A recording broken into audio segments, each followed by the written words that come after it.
여러분 안녕하세요. 재테크 닥터 주영남입니다.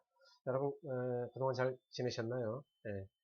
네. 오늘은요 2019년 11월 6일 날 국토부가 발표했죠. 민간 택지 분양가 상한제에 대해서 한번 살펴보도록 하겠습니다. 일단 그 국토부 발표 내용을 그대로 한번 보실 건데요. 한번 보죠. 자, 여러분 그 보니까 여기 그렇게 써져 있죠. 보도자료. 그래서 11월 6일로 되어 있네요. 그죠? 그래서 민간 택지 분양가 상한제 서울 27개 동을 지정했다라는 내용하고 여러분 그 조정 대상 지역이라는 거는 정확하게는 청약 조정 대상 지역인데요. 요거는 나중에 좀 어려운 이야기예요. 청약할 때 좀 더 조건을 까다롭게 하는 건데 요거는 투기과열지구와 함께 나중에 한번 설명드릴 기회를 갖겠습니다. 그래서 어쨌든 조정 대상 지역이라는 것도 뭔가 규제가 있구나 라고 생각하시면 되는데 부산 3개 구 전부 해제, 고양 또는 남양 부분을 해제한다 이렇게 발표를 했어요. 그럴 때 이제 그 정부 보도 자료를 보시면 여러분 그 분양가 상한제를 이제 할 수밖에 없었던 이유죠. 그래서 아까도 우리가 보셨는데요. 어떤 이야기냐. 자, 분양가 상한제 적용 지역은 집값 불안 우려 지역을 선별하여 이번에는 이제 보통 구 단위로 우리가 그동안에는 규제를 했거든요.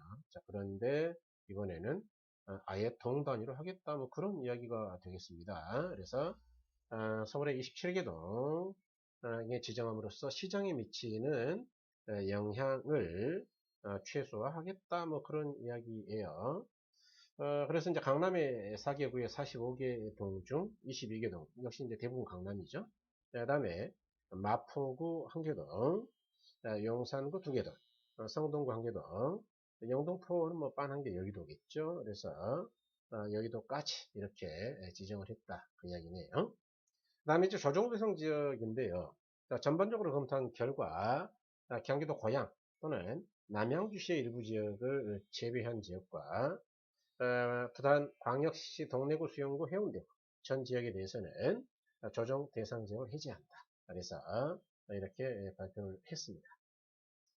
다음으로 자, 민간 택지 분양가 상한제 적용 지역에 대한 이야기입니다. 여러분들 최근 부동산 시장 점검 결과 및 보완 방안을 10월 1일 날 이제 발표했어요.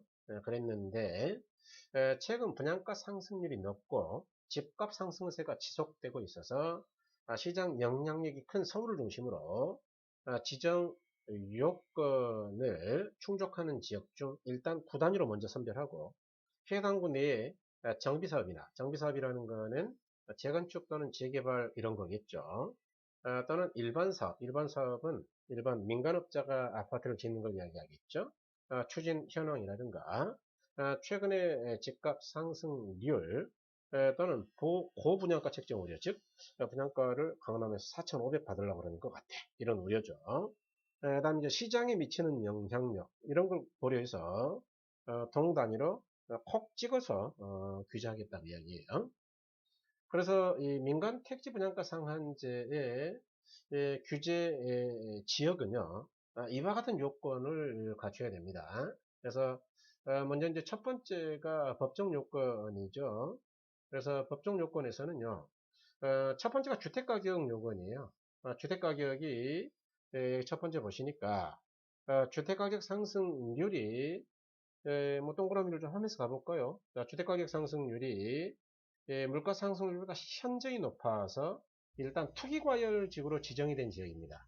그 다음에 이제 두 번째는요, 이렇게 세 가지 분양가격이나 청약 경쟁률이나 거래량을 봐가지고 이 A 이거 하고요, 이 셋 중에 하나만 걸리면은 일단 법정 요건은 되는 거예요.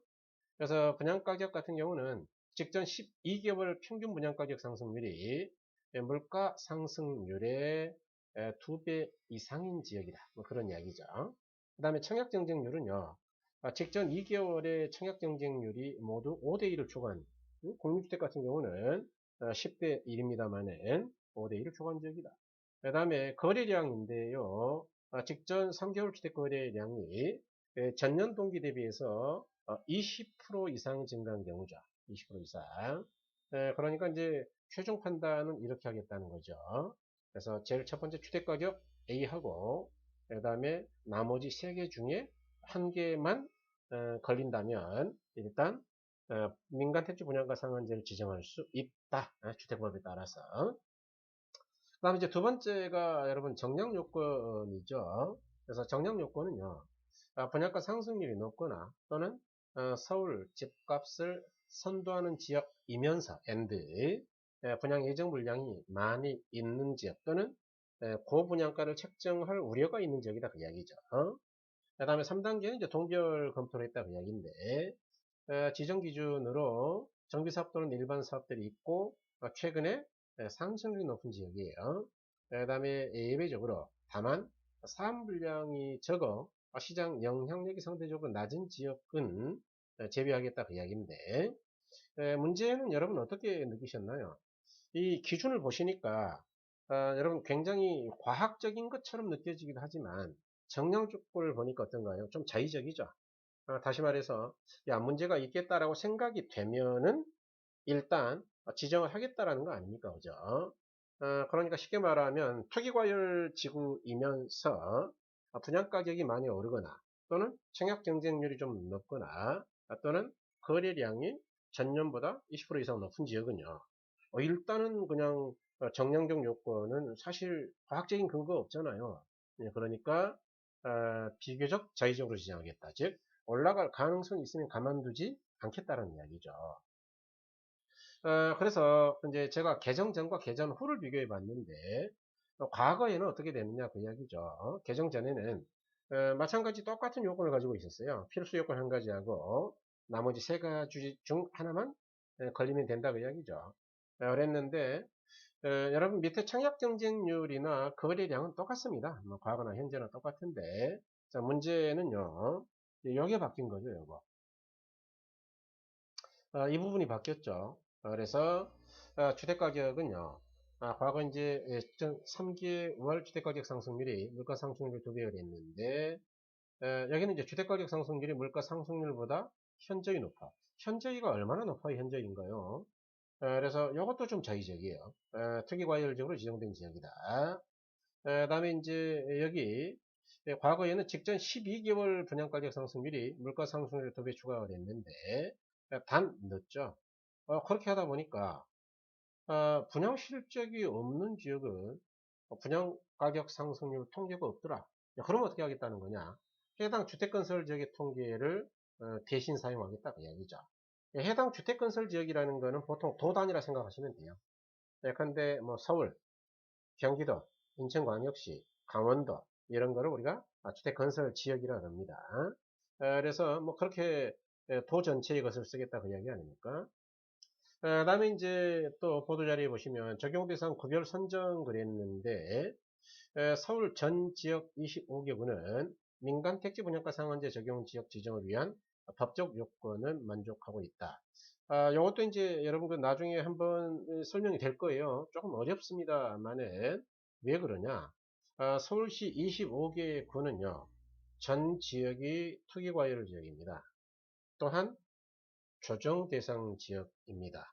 그러다 보니까 아까 분양가 상한제, 민간 택지 분양가 상한제를 적용하려면 일단 투기과열 지구이어야 되고 나머지 3개 중에 하나만 충족하면 법정 요건 된다 그랬잖아요. 그러니까 일단 된 거예요. 그 다음에 이번 지정 시에는 최근 1년간 분양가격 상승률이 높거나 파리 대책 이후에도 서울 집값 상승을 선도한 지역 중 당연히 강남이겠죠. 일반 분양 예정 물량이 많거나 또는 고분양가 책정 움직임이 있는 사업장이 확인된 지역을 중심으로 검토했다 그 이야기죠. 그 결과 우리가 뭐 빤히 알 수 있는 건데 강남, 서초, 송파, 강동 4개구와 후분양은 이제 건축한 다음에 분양하겠다는 이야기죠. 그럼 이제 분양 승인을 미리 안 받아도 되잖아요. 그죠? 또는 임대사업자, 그러니까 분양가격 규제를 안 받는 거예요. 과거에는.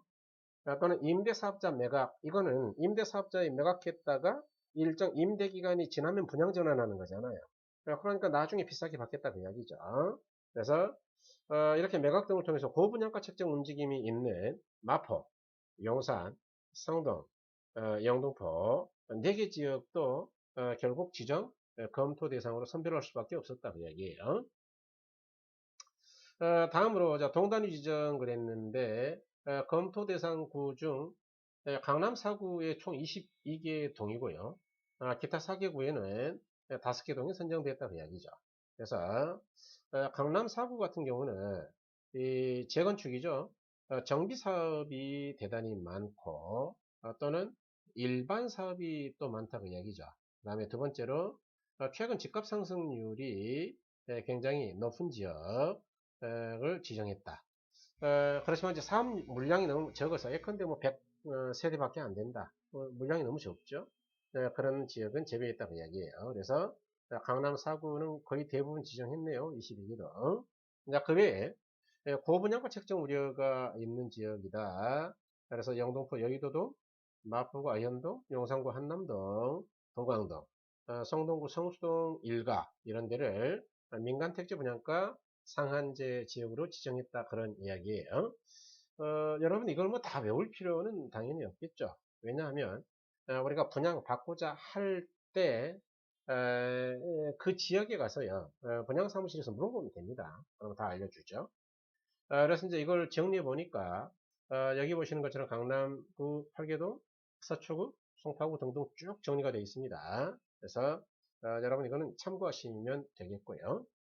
그 다음에 이제 이 수도권 분양가 상한제 적용주택의 전매 제한을 강화하겠다 그랬죠. 그래서 여러분 이제 저번 강의에서도 좀 말씀을 드렸습니다만은 과거에는요. 보통 이게 이제 현행이 과거인데 과거에는 보통 이랬어요. 이게 이제 과거란 이야기죠. 과거. 그리고 이제 개선된 게 이제 지금 이번에 발표한 제도죠. 그래서 이제 과거에는 보통 3, 4년이었어요. 좀 높은 지역이 아주 싸게 분양되는 지역. 이런 지역이 이제 6에서 8년이었는데요. 그런데 개선안은 어떻습니까, 여러분? 자, 공공택지는 물론이고 민간 택지에 대해서도요. 전매 제한 기간을 여지없이 늘리겠다 그 이야기죠. 그래서 5년에서 10년으로 늘려버리겠다 그 이야기예요. 이 이야기는 뭔가요? 실수요자 외에는 분양받을 수가 없다 그 이야기죠. 그래서 굉장히 강력한 규제 정책이면 틀림없다. 저는 이건 나쁘지 않다 생각해요, 사실은. 왜냐하면 사실 이제 분양가 상한제를 통해서 저렴하게 주택을 공급받을 수 있는 지역이라면 당연히 실수요자가 들어가야 된다고 봅니다. 자, 우리가 투자를 위해서 뭐 여러 세대의 주택을 가질 수도 있어요. 그렇지만 이런 지역 말고도 우리가 돈 벌 수 있는 지역은 많거든요. 그래서 실수요자에게 공급되는 게 맞긴 하다. 그 다음에 이제 여러분 조정 대상 지역인데 이거는 다시 말씀드리지만 나중에 제가 투기과열지구하고 조정 대상 지역은요 국토계획법을 좀 공부를 해야 돼요. 국토계획에 대한 법률을 공부해야 되기 때문에 결국 나중에 다시 한번 말씀을 좀 드릴 거고요. 그 다음에 또 우리가 주택법도 일부는 뭐 공부를 좀 할 겁니다. 그래서 그때 상세히 설명드릴 텐데 어쨌든 조정 대상 지역은요 청약에 대한 규제가 굉장히 심한 지역입니다. 그 자격 요건은 뭐 특이 과열지구 지정 요건하고 비슷해요. 비교적 비슷한데 그러니까 과열되는 지역, 청약 경쟁이 많은 지역, 주택가격 상승이 높은 지역 뭐 이런 데죠. 네, 그런 데인데 여기서 해지한다는 이야기는 뭐냐? 그동안에 주택가격이 비교적 안정되어 있거나 이제는 내려갔기 때문에 더 이상 묶을 필요가 없다라는 거죠. 그래서 지자체장들이 이제 보통 이번에 건의를 해서 해지한 지역들입니다. 그래서 보시면 뭐 경기도 고양, 여담으로 이제 우리 현 국토부 장관님의 그 지역구가 일산이죠. 그래서 아마 영향을 좀 줬는지는 모르겠습니다. 뭐 조심스럽고요. 남양주, 그 다음에 이제 부산의 3개구죠. 해제했고요. 그 다음에 이제 뭐 요거는 이 정도로 보시고 해제한 이유가 뭐냐 봤더니 뭐 한결같이 주택 가격을 봤더니 이렇게 가격이 하락하고 있다 그 이야기입니다, 여러분. 하락하고 있다. 그래서 이거는 다시 말씀드리지만, 제가 카페, 주영남 교수의 재테크 닥터라는 네이버 카페나 아니면 네이버 블로그, 뭐 이름은 똑같습니다. 재테크 닥터. 거기다 자료를 올릴 테니까요. 필요하신 분들은 내려서 보시면 됩니다.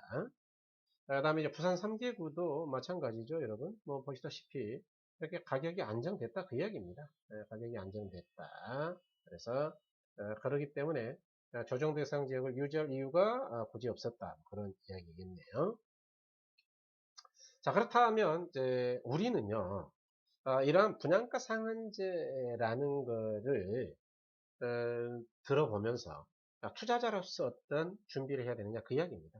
가장 중요한 이야기인데 이번 분양가 상한제 시리즈를 이제 제가 강의를 안 할까라는 생각도 했어요, 사실은. 그런데 시리즈를 준비하면서 어떤 생각을 했느냐 이런 생각을 했죠, 여러분. 화면이 사라졌다 다시 나왔습니다. 깜짝 놀랐어요. 이러한 정부 정책, 강력한 규제 정책이 있으면은 우리가 이렇게 움츠려 드려야만 되느냐? 당연히 움츠려 들 수밖에 없죠. 자, 그렇지만 이런 상황에서도 우리가 특별한 투자 방법을 찾아낼 수가 있느냐? 라는 거를 한번 생각해 보자는 이야기죠. 그래서 이번 분양가 상한제 시리즈 강의를 통해서 우리는 민간택지 분양가 상한제라는 가장 강력한 형태의 정부 정책을 대략 알아봤어요. 자, 그러나 아무리 강력한 규제 정책이라 하더라도 정확한 분석만 된다면 위기를 투자의 기회로 만들 수도 있을 것이다. 저는 감히 그렇게 생각을 해요. 특히 나중에 설명드릴 겁니다만은 여러분 이제 제가 유튜브 초창기라 앞으로 강의할 것들은 많은데 시간 여유가 없어서 계속 나중이라는 게 많아지는데요.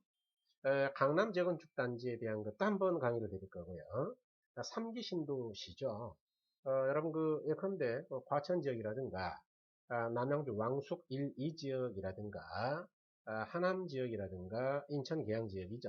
그래서 3기 신도시는 꼭 여러분 알아두셔야 돼요. 상당히 유망한 지역이 몇 개 있습니다. 그래서 이런 경우는 입지도 대단히 훌륭하고 또 상한제로 적용이 당연히 될 거예요. 그러다 보니까 분양 가격도 비교적 적절한 수준으로 결정이 되지 않겠냐. 그래서 상당한 기회가 될 수도 있다.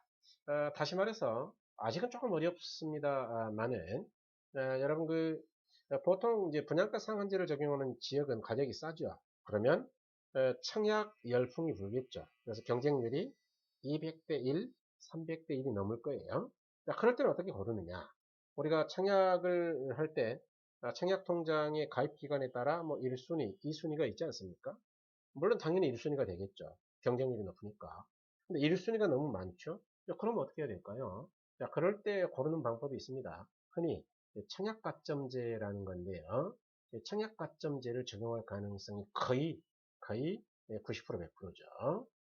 그러다 보니까 물론 상당한 프리미엄이 예상되는 경쟁률이 높은 지역의 경우에는 청약 가점제가 적용될 가능성이 아주 높으므로 이에 대해서 미리 공부하고 대비를 해야 된다 그 이야기죠.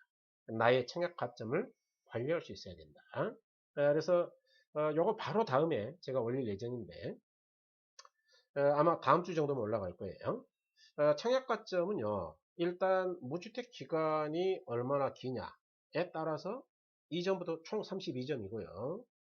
부양가족 수에 따라서 5점에서 총 35점까지 줍니다. 그 다음에 청약통장의 가입기간에 따라서 1점에서 17점까지 가점이 주어져요. 그래서 최고 점수가 합계 84점인데 이 부분을 적절히 공부하면 미리 말씀드리면 부양가족은 한 명만 늘어나면 점수가 5점이 팍 올라가요. 무주택 기간은 1년이 지나야 2점밖에 안 올라가는데 그러니까 결국 부양가족을 늘리는 게 문제겠죠. 예컨대 부모님 아니면 자녀 등등. 그래서 이와 같이 미리 대비한다면 아마 강남 3구라 하더라도 틀림없이 당첨되는 분들이 꽤 생길 것이다 라고 생각합니다. 그래서 비록 청약통장 가입 기간이 좀 짧다 하더라도 무주택 기간이 상당 기간 되시는 분들은 잘 관리할 필요가 있다. 그래서 다음에 청약가점제에 대한 이야기는 꼭 한번 제가 설명드리도록 하겠습니다. 여러분 이렇게 해서 이제 민간택지 분양가 상한제 두 번째 강의였는데요. 엊그제 11월 6일 날 국토부가 발표한 정부가 발표한 제도의 현상에 대해서 좀 살펴봤습니다. 오늘 강의의 의의는요. 일단 현재 지정된 지역이 어느 지역이고 왜 정부가 이렇게 무리한 정책이라고 비판을 받음에도 불구하고 강력한 규제 정책을 꺼낼 수밖에 없었는지 라는 걸 이해하고 자, 그 가운데에서도 우리가 투자자로서 어떤 기회 요인이 있는지를 살펴볼 수 있어야 되겠다라는 점에서 의의가 있다라고 생각을 합니다. 여러분 장시간 대단히 감사드리고요. 이와 같이 우리가 이제 정부 정책을 잘 이해하시면요. 투자의 기회가 의외로 여러 군데 존재한다라는 걸 느끼실 수 있어요. 그래서 그러한 좋은 결과가 여러분들께 오셨으면 좋겠습니다. 여러분 저는 이상으로 마치고요. 늘 말씀드립니다만은 때로는 여러분 썩 관심이 없는데 제가 마치 구걸하는 것처럼 느껴져서 조금 좀 미안하긴 한데 뭐 들어보시고 여러분 앞으로 좋은 컨텐츠가 많이 올라올 것 같다. 그러면 뭐 미리 구독하는 건 나쁠 거 없겠죠. 그래서 구독하시고요. 주변 분들에게 강력한 추천 부탁드리겠습니다. 여러분 재테크 닥터 주영남이었습니다. 감사합니다.